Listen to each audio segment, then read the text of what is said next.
17 सितंबर 2024। बाबा के महावाक्य। मीठे बच्चे, यह राज सभी को सुनाओ कि आबू सबसे बड़ा तीर्थ है। स्वयं भगवान ने यहाँ से सबकी सद्गति की है।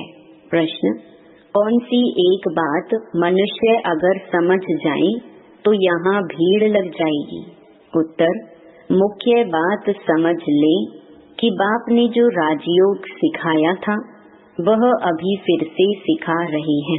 वह सर्वव्यापी नहीं है। बाप इस समय आबू में आकर विश्व में शांति स्थापन कर रहे हैं। उसका जड़ यादगार दिलवाड़ा मंदिर भी है।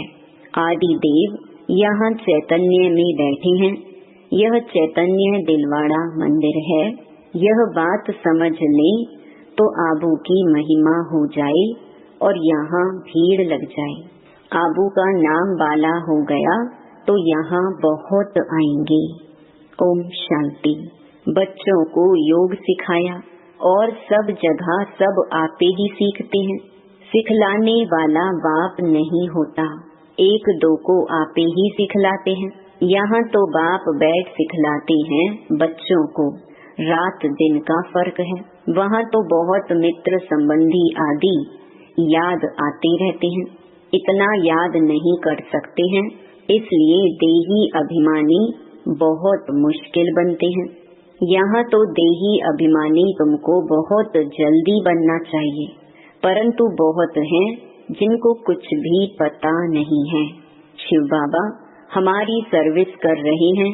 हमको कहते हैं अपने को आत्मा समझ बाप को याद करो।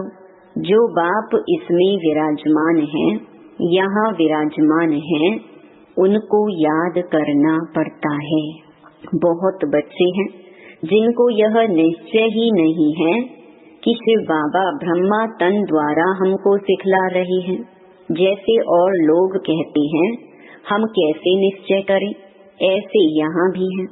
अगर पूरा निश्चय होता तो बहुत प्यार से बाप को याद करते करते अपने में बल भरते, बहुत सर्विस करते, क्योंकि सारे विश्व को पावन बनाना है ना। योग में भी कमी है तो ज्ञान में भी कमी है। सुनते तो हैं परंतु धारणा नहीं होती है। धारणा अगर हो तो फिर औरों को भी धारणा करावे। बाबा ने समझाया था, वे लोग कॉन्फ्रेंस आदि करते रहते हैं, विश्व में शांति चाहते हैं, परंतु विश्व में शांति कब थी, किस प्रकार हुई थी, वह कुछ भी नहीं जानते। किस प्रकार की शांति थी वही चाहिए ना। यह तो तुम बच्चे ही जानते हो। विश्व में सुख शांति की स्थापना अब हो रही है। बाप आया हुआ है। कैसे यह दिलवाड़ा मंदिर है, आदि देव भी है और ऊपर में विश्व में शांति का नजारा भी है। कहाँ भी कॉन्फ्रेंस आदि में तुमको बुलाते हैं तो तुम पूछो विश्व में शांति किस प्रकार की चाहिए। इन लक्ष्मी नारायण के राज्य में विश्व में शांति थी। वह तो दिलवाड़ा मंदिर में पूरा यादगार है। विश्व में शांति का सैंपल तो चाहिए ना। लक्ष्मी नारायण के चित्र से भी समझते नहीं हैं।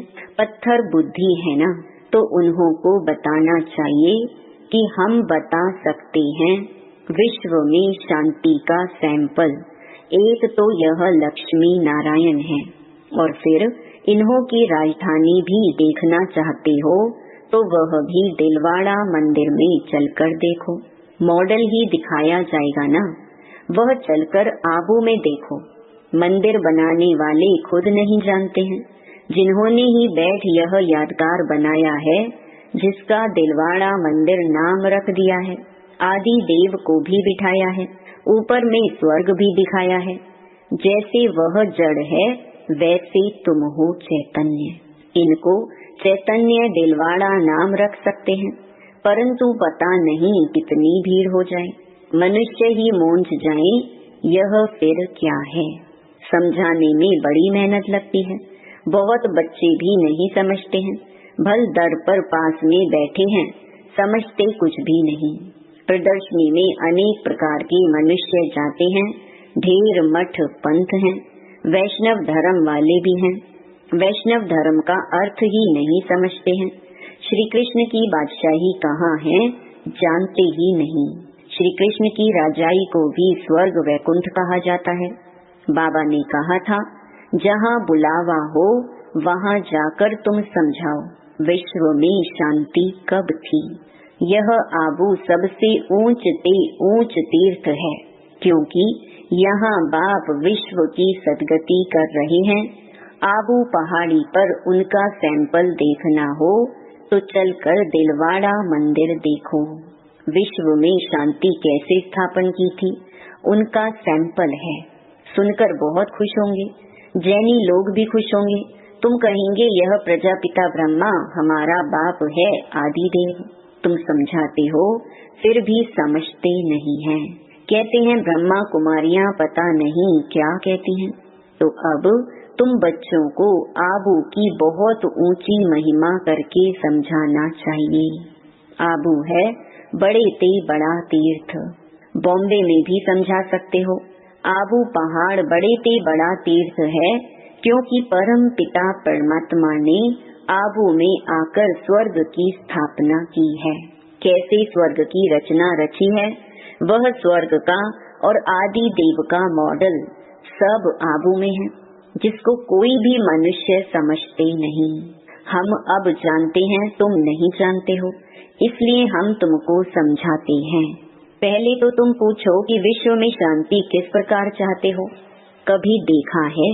विश्व में शांति तो इनके लक्ष्मी नारायण के राज्य में थी। एक ही आदि सनातन देवी देवता धर्म था। इनकी डिनेस्टी का राज्य था। चलो तो इन्हों की राजधानी का मॉडल आबू में तुमको दिखाएं। यह तो है ही पुरानी पतित दुनिया। नई दुनिया तो नहीं कहेंगे ना। नई दुनिया का मॉडल तो यहाँ है। नई दुनिया अब स्थापन हो रही है। तुम जानते हो तब बतलाते हो। सभी नहीं जानते हैं, ना बतलाते हैं, ना समझ में ही आता है। बात है बहुत सहज। ऊपर में स्वर्ग की राजधानी खड़ी है, नीचे आदि देव बैठा है, जिसको एडम भी कहते हैं। वह है ग्रेट ग्रेट ग्रैंड फादर। ऐसी तुम महिमा सुनाएंगे तो सुनकर खुश होंगे। है भी बरोबर एक्यूरेट। कहो तुम श्री कृष्ण की महिमा करते हो, परंतु तुम जानते तो कुछ नहीं हो। श्री कृष्ण तो वैकुंठ का महाराजा, विश्व का मालिक था। उसका तुम मॉडल देखना चाहते हो तो चलो आबू में, तुमको वैकुंठ का मॉडल दिखाएंगे। कैसे पुरुषोत्तम संगम युग पर राजयोग सीखते हैं, जिससे फिर विश्व के मालिक बने हैं। वह भी मॉडल दिखावे। संगम युग की तपस्या भी दिखाएं। प्रैक्टिकल जो हुआ था उनका यादगार दिखाएं।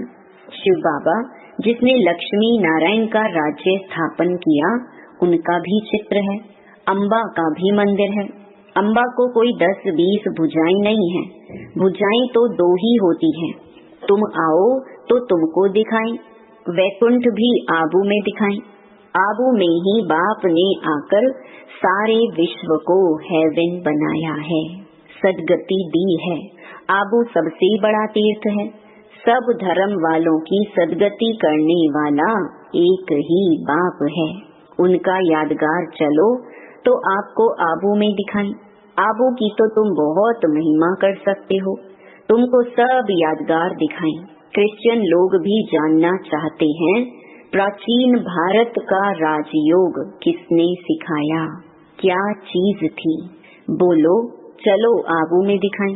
वैकुंठ भी पूरा एक्यूरेट बनाया है ऊपर छत में। तुम ऐसा नहीं बना सकते हो, तो यह अच्छी रीति बताना है। टूरिस्ट धक्का खाते हैं, वह भी आकर समझें। तुम्हारा आबू का नाम बाला हो गया तो बहुत आएंगे। आबू बहुत मशहूर हो जाएगा।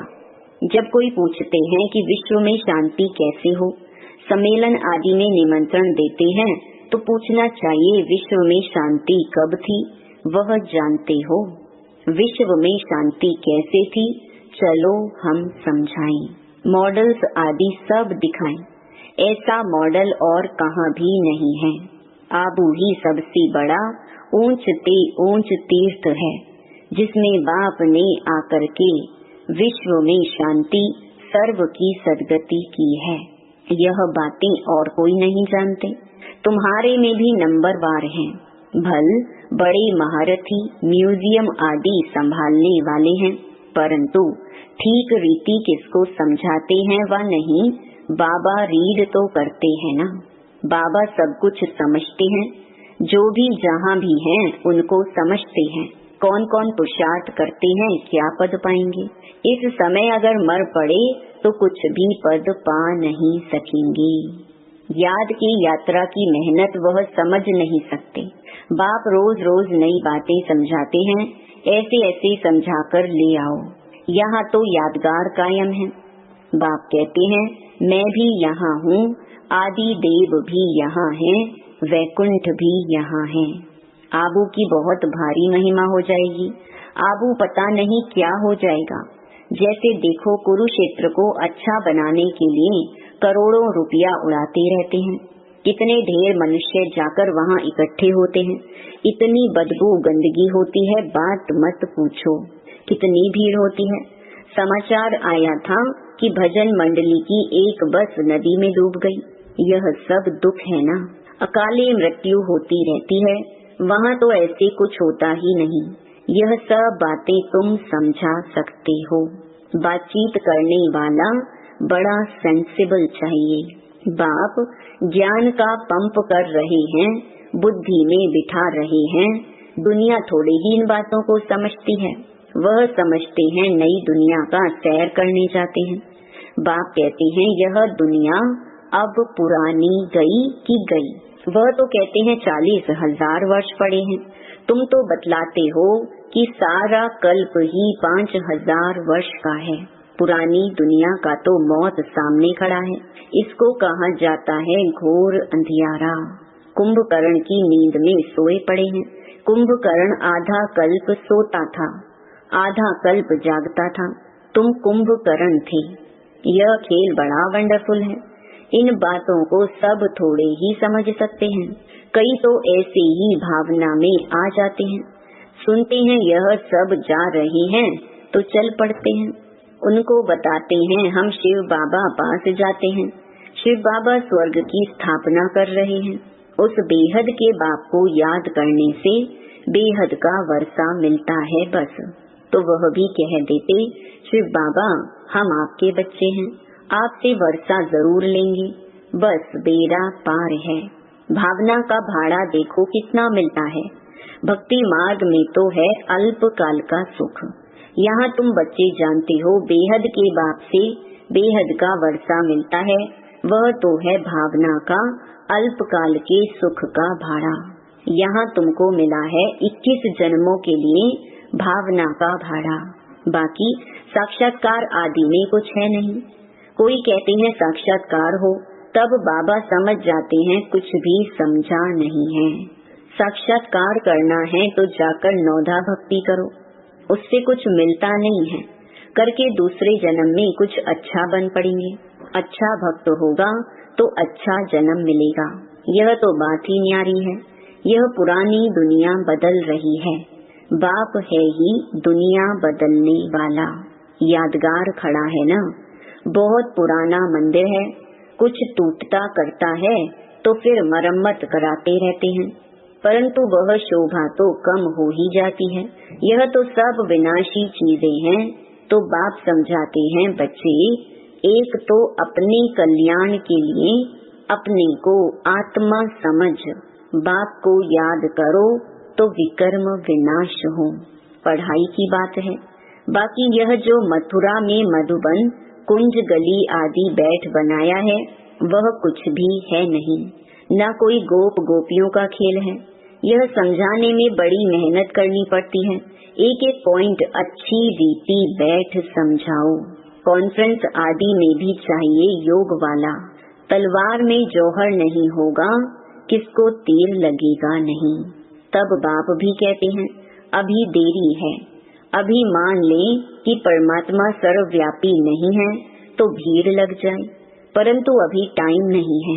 एक बात मुख्य समझ जाएं कि राजयोग बाप ने सिखाया था, जो इस समय सिखला रहे हैं, इसके बदले नाम उसका डाल दिया है जो कि अभी सांवरा है। कितनी बड़ी भूल है, इससे ही तुम्हारा बेड़ा डूब गया है। अब बाप समझाते हैं, यह पढ़ाई सोर्स ऑफ इनकम है। स्वयं बाप मनुष्य को देवता बनाने के लिए पढ़ाने आते हैं। इसमें पवित्र भी जरूर बनना है, दैवी गुण भी धारण करने हैं। नंबरवार तो होते ही हैं, जो भी सेंटर्स हैं सब नंबरवार हैं। यह सारी राजधानी स्थापन हो रही है, मासी का घर थोड़ी है। बोलो, स्वर्ग कहा जाता है सतयुग को, परंतु वहाँ का राज्य कैसे चलता है? देवताओं का झुंड देखना हो तो चलो आवो। और कोई ऐसी जगह है नहीं जहाँ ऐसे छत में राजाई दिखाई हो। भल अजमेर में स्वर्ग का मॉडल है, परंतु वह और बात है। यहाँ तो आदि देव भी है ना। सतयुग किसने और कैसे स्थापन किया, यह तो एक्यूरेट यादगार है। अभी हम चैतन्य दिलवाड़ा नाम लिख नहीं सकते हैं। जब मनुष्य खुद समझ जाएंगे तो आपे ही कहेंगे कि तुम लिखो। अभी नहीं, अभी तो देखो थोड़ी बात में ही क्या कर देते हैं। क्रोधी बहुत होते हैं, देह अभिमान है ना। देही अभिमानी तो कोई हो न सके सिवाय तुम बच्चों के।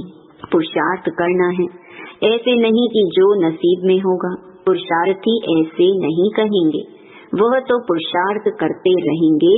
फिर जब फेल होते हैं तब कहते हैं तकदीर में जो था। अच्छा, मीठे मीठे सिकिलधे बच्चों प्रति माता पिता बाप दादा का याद प्यार और गुड मॉर्निंग। रूहानी बाप की रूहानी बच्चों को नमस्ते। धारणा के लिए मुख्य सार। पहला, देही अभिमानी बनने का पूरा पूरा पुरुषार्थ करना है। ऐसे कभी नहीं सोचना है कि जो नसीब में होगा। सेंसिबल बनना है। दूसरा, ज्ञान सुनकर उसे स्वरूप में लाना है। याद का जौहर धारण कर फिर सेवा करनी है। सबको आबू महान तीर्थ की महिमा सुनानी है। वरदान, एक बाबा शब्द की स्मृति से याद और सेवा में रहने वाले सच्चे योगी, सच्चे सेवाधारी भव। आप बच्चे मुख से व मन से बार बार बाबा शब्द कहते हो। बच्चे हो तो बाबा शब्द याद आना या सोचना ही योग है, और मुख से बार बार कहना कि बाबा ऐसे कहते हैं, बाबा ने ये कहा, यही सेवा है। लेकिन इस बाबा शब्द को कोई दिल से कहने वाले हैं, कोई नॉलेज के दिमाग से। जो दिल से कहते हैं उन्हें दिल में सदा प्रत्यक्ष प्राप्ति, खुशी और शक्ति मिलती है। दिमाग वालों को बोलने समय खुशी होती, सदा काल की नहीं। स्लोगन, परमात्मा रूपी क्षमा पर फिदा होने वाले ही सच्चे परवाने हैं। ओम शांति।